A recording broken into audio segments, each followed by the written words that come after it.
성굵은 배우에서 다큐멘터리 연출가로 변신한 분입니다. 순수 민간 차원의 통일기금인 통일나눔펀드 지원을 받아 6.25 전쟁 때 동유럽으로 보내진 북한 고아들의 이야기를 준비 중이라고 하는데요. 배우 추상미 씨 나오셨습니다.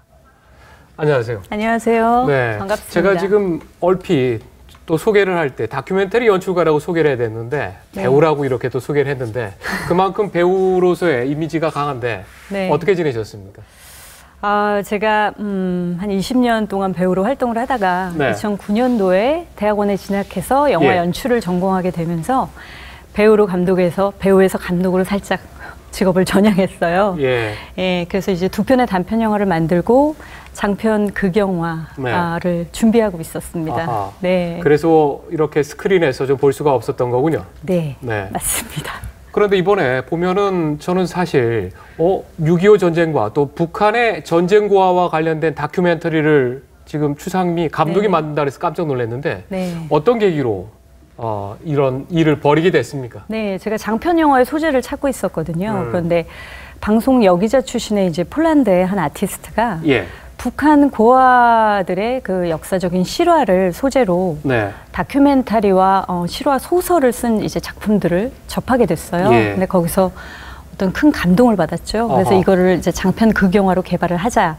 그래서 소재를 1년 동안 개발하고 있었는데 이 이야기 자체가 실화인데 사실 우리나라에 굉장히 이제 생소하고 알려지지 않은 부분이 있어서 예. 그럼 장편 극영화로 만들기 전에 다큐멘터리로 먼저 만들어서 좀 사람들에게 알리고 싶다라는 생각을 가지게 돼서 이번에 좀 이렇게 지원을 하게 됐습니다. 네. 부끄러운 얘기지만 사실 저도 이번 인터뷰를 준비하면서 좀 더 상세한 내용을 알게 됐는데 네.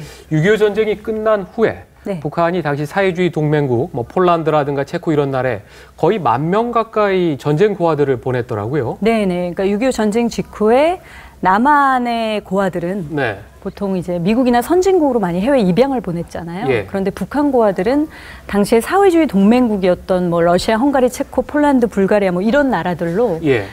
적게는 수백 명에서 많게는 수천 명까지 이렇게 위탁 교육을 보냈습니다. 그 중에서도 제가 다루고 있는 이야기는 폴란드로 간 6,000명의 고아들에 관한 북한 전쟁 고아들. 예, 북한 네. 전쟁 고아 중에서 이제 그 원작자가 다루고 있는 푸아코비치라는 시골 마을의 예. 그 천사의 집에서 양육을 받았던 1,200명의 고아의 이야기를 다루고 있어요. 네.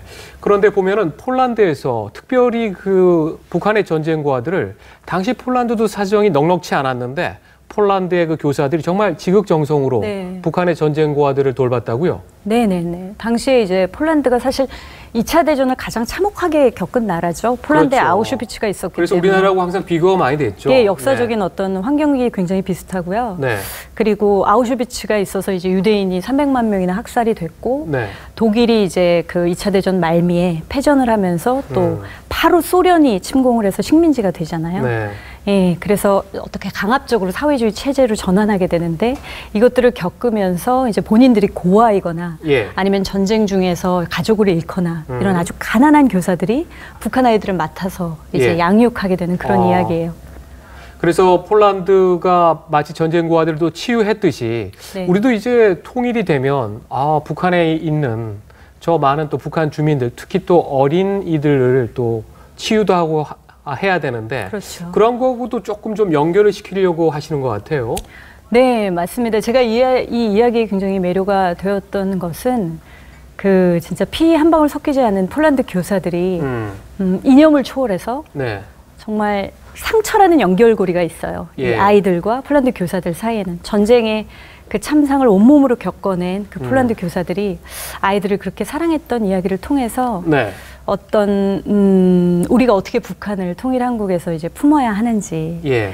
예, 사실 글로벌 경제 관점으로는 통일을 이제 많이 보는데 네. 치유의 관점에서 통일을 바라보는 분들이 많지 않은 것 같아요. 그런데 저의 생각은 통일이라는 것은 어쩌면 2천만의 트라우마에 빠진 사람들을 네. 체제 트라우마도 있고 여러 가지 그런 예. 상처 입은 사람들을 저희가 품어야 하는 것이 바로 통일이 아닌가라는 생각이 들었습니다.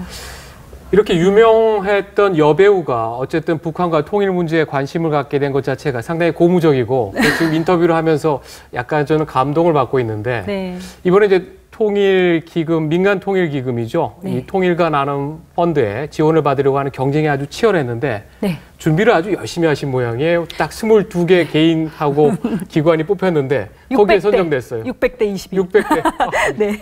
아, 너무 감사하고요. 그런데 네. 사실 저는 이 통일 기금에 대한 이야기를 들었을 때 굉장히 감동을 받았어요. 네. 그러니까 분단 70주년 기념으로 작년 7월 7일에 발족한 펀드인데요. 정말 아주 소아에서부터 어린아이에서부터 이제 노인에 이르기, 어르신에 이르기까지, 그리고 아주 개인에서부터 시민 단체에 이르기까지 예. 166만 명이 네. 넘는 그 시민들의 헌금으로 이루어진 그 기금이잖아요. 예. 근데 그분들의 통일에 대한 그 열망을 제가 이 작품에 담아서 네. 정말 좋은 작품을 만들어야 하는데라는 부담이 네. 지금 굉장히 큽니다. 좋은 작품이 나올 네. 것 같습니다. 추상미 씨는 아버지 이제 추송욱 씨의 뒤를 이어서 네. 연극 배우로 출발해서 빠담빠담빠담의 에디트 피아프 역을 또 맡고, 그리고 뭐 생활의 발견 등에서 아주 훌륭한 연기를 다 보여줬는데, 또 지금 시청자들은 추상미 씨가 또 뭐 앞으로 뭐 영화나 또 TV 드라마 안 하나 이렇게 기대도 할 것 같은데 네. 계획은 어떻습니까? 저는 배우로서는 항상 제가 무대에서 출발을 했기 때문에 예. 무대에 대한 그 열정과 그리움이 항상 있어요. 그래서 무대 배우로서 계속 활동을 할 거고요. 그리고 제가 영화를 만드니까 이제 제가 재밌는 역할을 제 영화에 네. 만들어서 캐스팅이 잘 안 되는 역할 중에서 제가 직접 제 영화에서 연기를 하는 그런 경험도 하면 좋을 것 같은 생각이 들어요. 네. 언젠가. 네. 앞으로 어쨌든 통일에 대한 관심을 가지면서도 또 배우로서의 그런 네. 또 역할도 많이 기대하겠습니다. 네. 오늘 시간 내주셔서 고맙습니다. 감사합니다.